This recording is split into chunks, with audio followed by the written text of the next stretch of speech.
Welcome to the Lifestyle First podcast, discussing lifestyle medicine and making self-care as easy as 1, 2, 3. 1 question, 2 research reviews, and 3 actionable health tips, all centered around the Lifestyle First method, your blueprint for the 10 key routes of optimal health and happiness.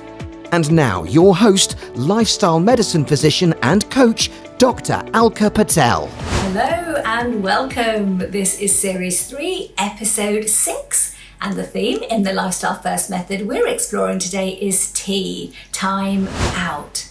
And the one question we'll be focusing on today is, can gratitude help you thrive? Gratitude is such a grounding sentiment, isn't it? Well, firstly, feeling grateful means you have to notice what's within you or around you, so it builds your self-awareness. Secondly, gratitude generates connection, so being grateful for other people, whether it's just their presence or what they do, means that you do admire their characteristics, which then creates a closeness.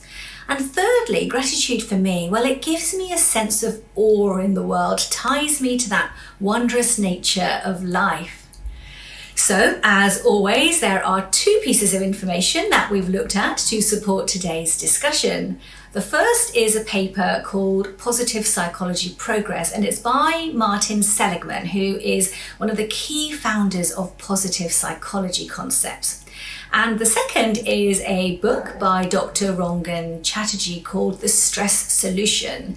Dr. Chatterjee is also an advocate of self-care and lifestyle changes for the benefit of health. And so today, to explore the question, can gratitude help you thrive? I have with me Dr. Emma Thurston. Dr. Thurston, Emma, well, she's a training GP registrar in the New Forest, and she's just finishing up a master's degree in public health, and she's also studying for a diploma in lifestyle medicine. So she's pretty busy alongside being a practicing doctor. And her passion, well, she says, is utilising concepts from positive psychology and entwining these with lifestyle medicine to share ways in which we can all support our emotional well-being. So Emma, over to you. Welcome. And perhaps you could start by explaining what gratitude is and why this is important to you. Thank you for having me on the podcast. So the reason I chose gratitude to talk about today is because it's something I start every day with, and I write in my gratitude journal, and I've really seen some benefits of that. And so it made me want to dive more into the science about it. And gratitude is a practice within the field of positive psychology, and positive psychology focuses on character strength and behaviours that allow individuals to build a life of meaning and purpose. So to move beyond just surviving and into flourishing and focusing on how people can become happier and more fulfilled. And so I just love that whole concept, really. And Martin Seligman, who's often regarded as the modern day founder of positive psychology, he introduced the concept when he was president of the American Psychological Association back in 1991. So it's a bit more modern than what some others might consider of psychology as a whole, really. And there are some simple positive psychology interventions that everyone can try at home to promote our well-being, and one of them is gratitude exercises. And gratitude, put simply, is just being aware of and thankful for the good things that happen to us, and it draws our attention to the good things that have happened in the last day if you have created daily practice. So these can be big things like the health of your loved ones. I think particularly in the time that we're in now, that's really quite important and in all our minds. And for the small things to sort of like the coziness of your morning cup of coffee. Yeah. So that's what gratitude is. And I think the reason it reliably increases our well-being is that it's human nature to focus on the negative. In our more primitive ancestors, we evolved to scan for the horizon for threats and predators. So taking that into a more modern day example, if you post a picture on Instagram and 99% of the comments are really positive and 1% are negative, where do we all focus on? It's on that 1% that are negative. And gratitude draws our attention to the positive things in our lives that we can so easily overlook and ignore. Do you think, though, Emma, that people are innately grateful. So, you'll often meet people that just seem to notice things and just have that awareness and are just naturally grateful. So do you think gratitude is something that we can actually learn? Is it a skill, or is it just part of your personality? I think inherently some people will be more grateful than others, or maybe take the time and appreciate what has been the positive things in their day-to-day lives more than others. But then I do think for us who aren't so inclined to do so, it is a skill that we can learn through daily practices. So probably a bit of both there, really. Yeah, I think you're probably right. And there's this sense that gratitude has to be big and bold and huge for it to have any meaning. But, I love that kind of thinking about the coziness of that cup of coffee. I think the opportunity is all around us, isn't it? How many of us have actually sort of said to our mum, thanks for everything growing up? Like, we don't do that. That person is there in front of us, isn't it? So I think it is. It's just creating that awareness initially, I think. Exactly. And it really can just be like, oh, that person who held the door open for me when I was carrying all those files at work and those things. And if you just focus on those positives every day, it can really make a difference. And absolutely, as you say, it doesn't have to be the big things that we think of in life. It can be those small things that really do actually make a difference. Yeah. And do you think there's, beyond sort of that feeling good about it, because, certainly thinking good helps you to feel good, is there any other benefit that you've sort of come across beyond that general feel good factor? Well, I think it can spread. So I think that's one of the great things about gratitude, is that actually if you notice the good things and share that with others, that can help others to take appreciation to the things in their lives they might not overlook. So, and I think that way gratitude practice can spread joy, positivity and well-being in ways that some other things might not. Yeah, no, I think that's right. So you mentioned Martin Seligman, which is great, and you've got another kind of reference and that you've been thinking about as well. So what have you kind of brought for the second? Yes. So the first of my two references was a paper called Positive Psychology Progress, Empirical Validation of Interventions by Martin Seligman and his colleagues back in 2005. And in this paper, the authors reviewed some psychological interventions that increased our happiness. One of the interventions was gratitude visits. And in this setting, participants were given 1 week to write and then deliver a letter of gratitude to one person who had been especially kind to them, but they hadn't actually ever properly thanked. And they followed these people up, and following this, they were happier and less depressed. And in fact, participants showed the largest positive change in the whole study, in multiple interventions were investigated. And this boost in happiness and depression and decrease in depressive symptoms were maintained at follow-up assessments at 1 week and 1 month later. But by 3 months, actually, participants who had done these gratitude visits were back at baseline levels of happiness. And this indicates that gratitude needs to be an ongoing process for it to be the most effective. And I totally appreciate it might not be practical for individuals to schedule a formal gratitude visit on a regular basis, but people can take time every day just to express their gratitude for someone in a less formal way. And this leads on to another intervention that was discussed in this review, which they called 3 Good Things in Life. And I think this is what I think people are seeing more on, say, like social media and that sort of thing about gratitude, is that participants were asked to write down 3 things that went well each day at night time for 1 week. And in addition, they were asked to look at why that was a good thing. So like the causal explanations behind why they picked those 3 things. And in fact, these participants began to show beneficial effects after 1 month of doing this, and they actually sustained this level of improved happiness and reduction in depressive symptoms for 6 months. So this showed more lasting benefit than just that one-off gratitude visit. That's really interesting, actually, because it is something that I definitely do with my patients, and the vast majority of my patients is talking about that sort of gratitude diary and writing things down and having that sort of pause to reflect. But what I also do as an add-on is I try and incorporate part of that, their own personality into that. So what does you being grateful about something you've noticed today tell you about you? So especially when you've got that sense of low self-esteem or lost that sense of value, if you relate what you're grateful for and what you've noticed in the world today to what it tells you about your personality, it can actually start to sort of bolster that and build that kind of self-worth and self-esteem. So I think there's so many wonderful ways to use that simple concept of 3 good things, aren't there? I want to throw something at you actually, which is a bit of a conundrum. So the conundrum between, does happiness result in gratitude, or does gratitude result in happiness? So are grateful people happy, or happy people grateful? Oh yeah.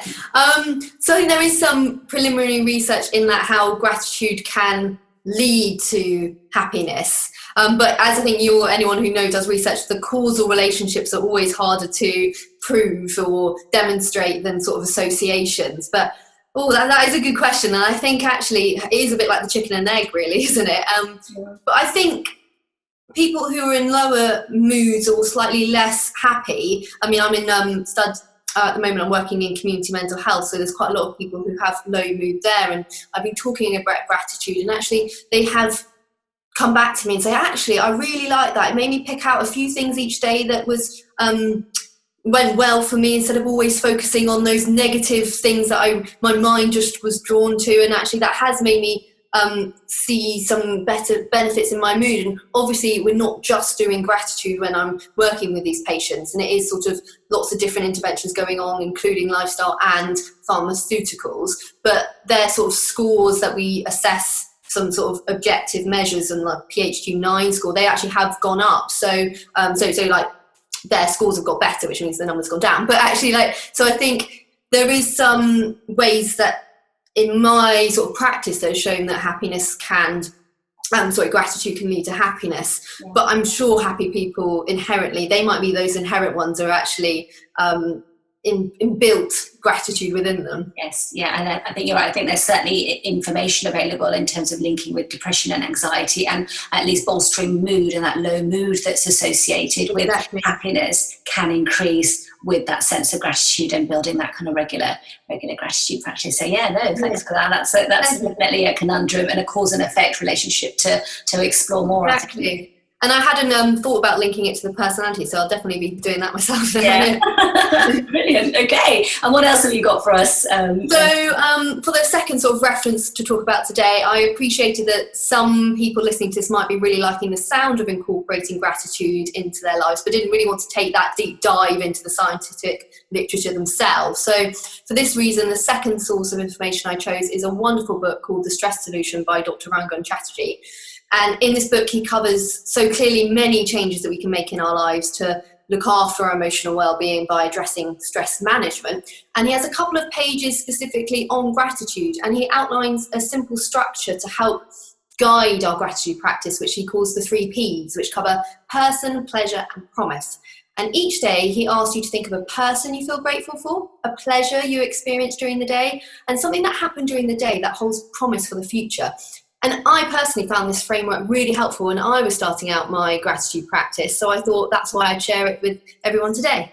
Yeah, no, I love that. Actually, sometimes you're looking at a blank piece of paper and not quite sure what to hook things on. So it's great to have some concepts to hook on that. So that's brilliant. Yeah. And now here is your lifestyle first prescription.